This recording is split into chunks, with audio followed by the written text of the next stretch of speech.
So meron nag-message sa akin, sabi niya, "Hello sir, may i-ask po if legit ba yung Riscoin League of Sigal?" Ngayon, sagutin natin kung scam nga ba ang Riscoin o legit.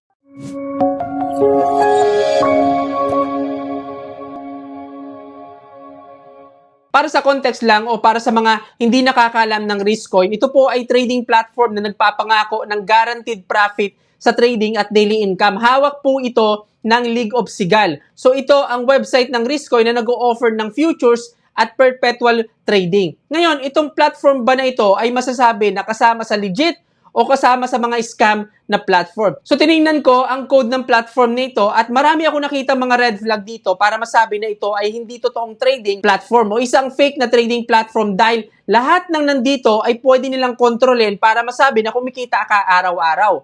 May mga pattern din para masabi na ito ay white label exchange. Ibig sabihin, itong buong platform na makikita mo ay galing na sa ibang platform na binili gamit ang bundle code. Pinapalitan lang nila ng pangalan at iba pa para masabi na ito ay specific sa Riscoin. Ngayon, unahin ko na kung paano ba nagtitrade ang mga user dito sa loob ng platform. So dito sa Riscoin, meron kang makikitang invited me dito sa loob ng futures. Ang user, kumukuha po ng code araw-araw sa admin. Ang admin kasi magre-release ng signal sa pamagitan ng code at dito nila ilalagay yung code na ito para makopy nila yung trade ng admin. Itong invited me, built-in talaga ito ng system, hindi lang procedures. Ito talaga yung pinaka-primary mechanism dito sa loob ng Riscoin na platform. Ngayon, bakit ito red flag? Sa normal na copy trading kasi, hindi yan nakadepende sa secret code na binibigay ng admin o ng mentor o ng manager o kung ano may tawag mo dyan. Sa legit na copy trading sa loob ng trading platform,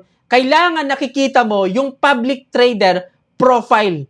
Nandyan yung performance, nandyan yung resetting, kung sino yung gusto mong i-follow. Ibig sabihin, may mga user na nagtitrade talaga at yun yung fina-follow mo. Hindi yung secret code na controlled mismo ng platform. Ang code-based follow na ginagawa dito sa loob ng Riscoin, ginagamit yan para i-control ang behavior ng user. Kasama dyan kung kikita ka ba o magkano yung kikitain mo at fini-frame nila yung trading sa internal ledger lang. Ibig sabihin, yung kinikita mo dito, hindi talaga galing sa market, kundi kasama sa secret code na inilalagay mo kung magkano talaga yung kikitain mo. Built-in na automatic, kikita ka talaga doon na hindi nakabase sa live market data.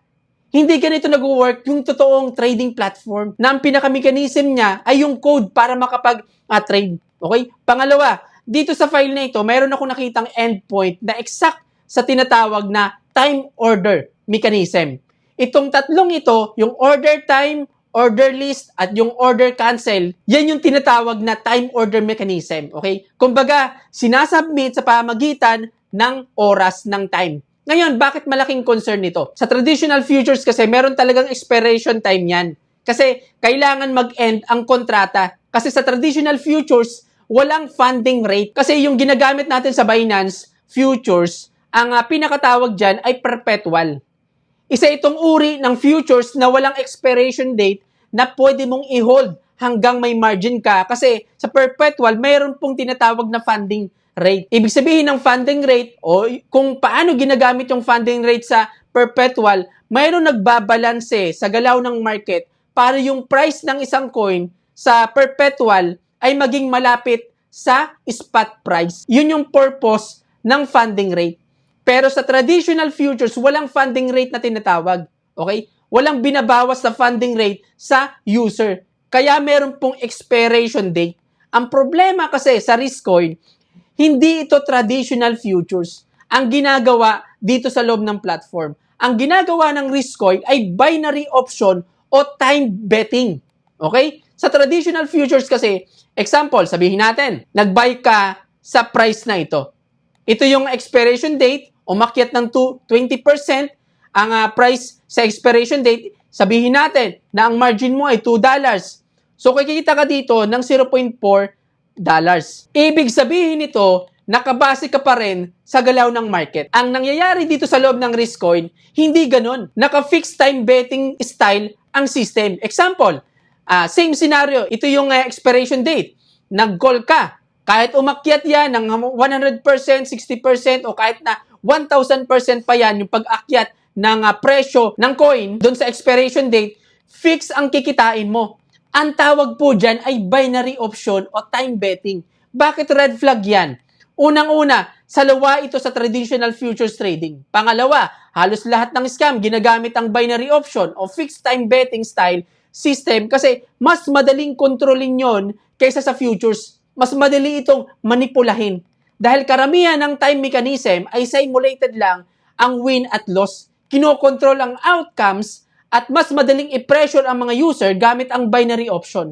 Okay? Pangatlo, nakita po ako ng multiple API domains dito sa file na ito. So meron ka makikita mga hard-coded list API-based URL na nandito sa loob ng code ng Riscoin platform. So ito po yung nakikita mo. Okay? Ngayon, bakit ito red flag? Sa legit na exchange kasi, katulad ng Binance, madalas meron po talagang multiple CDN. Pero bihira na iba-iba yung domain name na parang replaceable endpoints. Katulad API-binance.com o fapi.binance.com o dapi.binance.com. Pero hindi nagbabago-bago yung domain. Binance.com pa rin yung ginagamit. Pero dito sa Riscoin, nagbabago-bago yung domain. Red flag po ito kasi disposable yung ganitong klase ng behavior sa isang website. Ginagawa ito para umiwas sa pag-take down o ma-flag o ma-block ang website. No? Pangalawa, para mapabilis nila yung paglipat once na ma-report yung website na ito. At pangatlo, karamihan ng mga website gumagamit ng multiple clone na pareho ng system. Pangapat na red flag, makikita mo rin yung extra domain logic para sa WebSocket endpoint. Itong nakikita mong ito. Okay? Ang presence kasi ng WebSockets, ibig sabihin niyan, merong live feed o real market data o kaya naman simulated feed lang o gawa-gawang market data lang para manipulahin yung mga user at maging control nila ang kikitain ng user. Paano ba natin mapapatunayan na live feed ito o real market data ang WebSocket? Uulitin ko. Sa tunay na legit na trading platform, hindi nagbabago-bago ang domain. Lahat ng path ay nasa iisang domain lang. Katulad sa API at sa WebSocket. Nasa iisang domain lang yan. At kailangan mas expected na stable. Well-known ang domain, may docs, consistent infrastructure footprint. Okay? Pero dito sa Riscoin, nagbabago-bago. Nagsiswitch sa magkakaibang domain. At yun po ay red flag dito. Okay? Panglima, dito kasi sa Riscoin, pwede ka rin kumita sa recruit mo. At bumuo ng team kasi nagkakaroon ka ng reward doon. Katulad, pwede kang kumita hanggang 7th level. Pwede kang kumita ng team level, sa direct referral, sa indirect referral, at mga rebates. Ngayon, bakit ito red flag?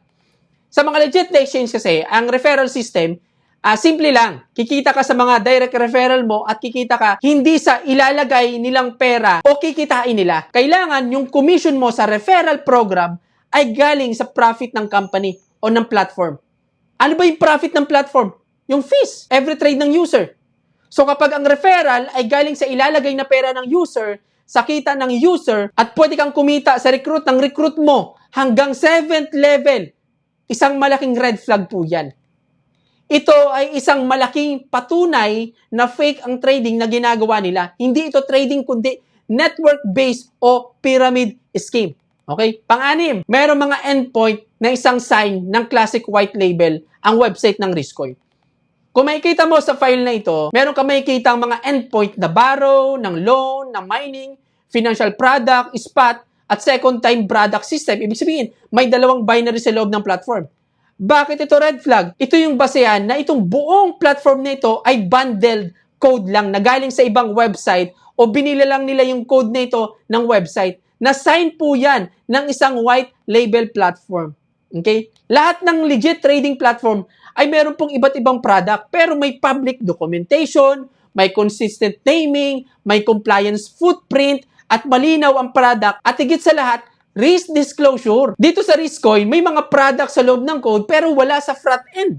Okay? Malinaw po yan na white label lang ang buong website. Okay, pangwalo, yung market data at trading activity ay ginagawa sa back-end na dapat makikita mo sa front-end na yan. So bakit red flag? Yung codes feed kasi dito, hindi siya trading engine. Lahat kasi na nandito, especially kapag nag-trade ka na, gamit ang invite me o yung code na binibigay sa mga member, ay delayed feed o simulated feed lang. Kaya nakikita mo na palagi kang panalo. Pero yung critical proof para masabi natin na legit na yung platform, wala akong nakita sa loob ng platform nito. Walang verified order execution, walang transparent settlement logic, walang TXID at consistent compliance process. Lahat ng yan, nasa backend na dapat malinaw yan para maging transparent. Dapat nakikita yan mismo sa front end. Hindi dapat yan tinatago. So para sa akin, ang Riscoin, masasabi kong fake na trading platform at white label lang. Masasabi kong scam ang platform nito dahil maraming mga sign na fake ang platform nito. Unang-una, pagdating sa trade execution, sa legit na trading platform, dapat market-based. Pero dito sa Riscoin, admin at code-based.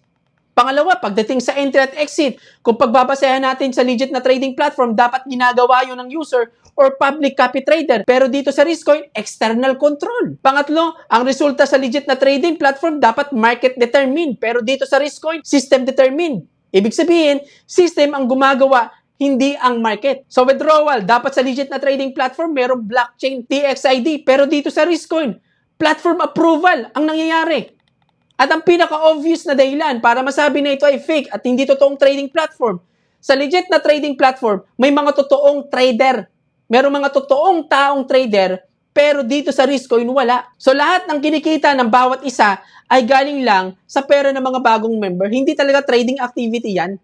So ang review ko dito sa Riscoin, kailangan natin pong iwasan yan. Hindi magandang pumasok at mag-invest dito. Lalong-lalo na hindi magandang mag-invite para gamitin yung Riscoin dahil ito ay isang malinaw na scam na platform, isang fake at white label na platform lang. Ngayon, ano yung masabi mo sa platform nito? So comment po sa haba ng video na to. So dito na nagtatapos ang topic natin ngayon. Hanggang sa muli, I'm Neil Yanto. Bye-bye.